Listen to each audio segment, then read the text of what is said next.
Patuhi aturan AFC dan juga FIFA, Sintayong mencoret 5 poin timnas ini jelang laga melawan Jepang di matchday kelima grup C kualifikasi Piala Dunia.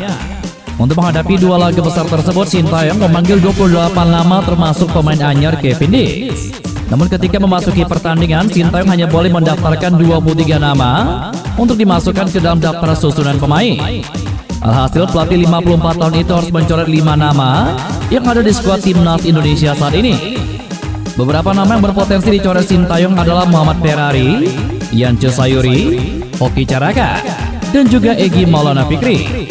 Satu nama lagi yang sudah pasti dicoret adalah Ivar Jenner.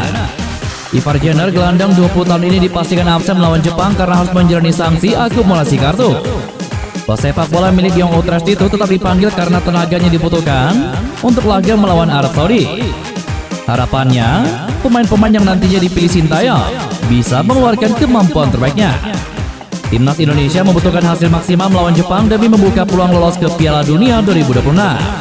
Seperti diketahui, finish di posisi kedua bukanlah target yang dibebankan PSSI kepada Sintayong. PSSI menargetkan Sintayong mengantarkan timnas Indonesia finish di posisi keempat klasemen grup C. Dengan finish di posisi keempat, timnas Indonesia akan lolos ke babak keempat kualifikasi Piala Dunia. Karena itu, menarik menanti aksi lanjutan timnas Indonesia di babak ketiga kualifikasi Piala Dunia.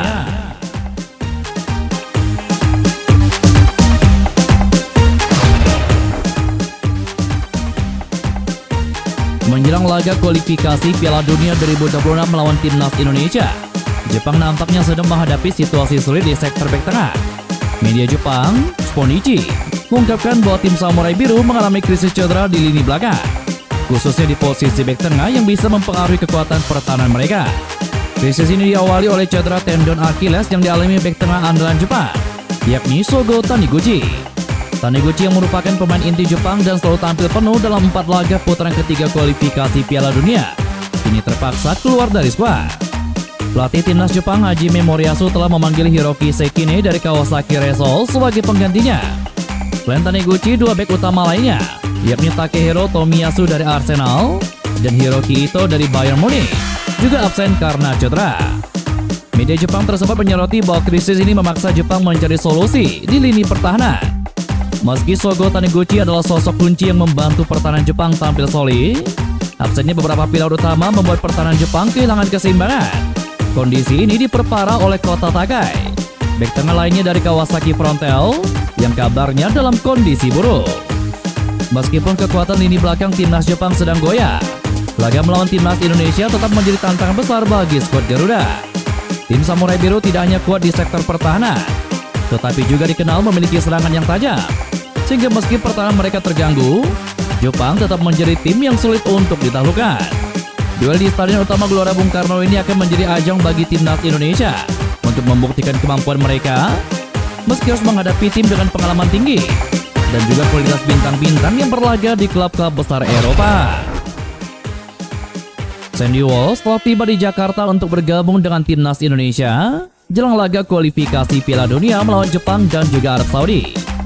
Sandy Walsh menjadi pemain abroad ketiga yang sudah hadir setelah Martin Paes dan juga Justin Hubner. Kedatangan pemain klub Liga Belgia, Kevin McLean itu diketahui melalui unggahan Instagram story kiper FC Dallas, yakni Martin Paes pada minggu kemarin. Dalam video tersebut, Walsh terlihat menyapa dengan semangat sambil mengatakan, "Ya, selamat datang, teman sekamar." Sebelumnya Martin Paes sudah lebih dulu tiba di Indonesia sejak Rabu, 6 November 2024 kemarin. Kiper yang bermain di Major League Soccer tersebut memilih untuk berlibur ke Bali sebelum gabung ke timnas Indonesia. Adapun Justin Hubner juga jadi pemain yang tiba lebih awal.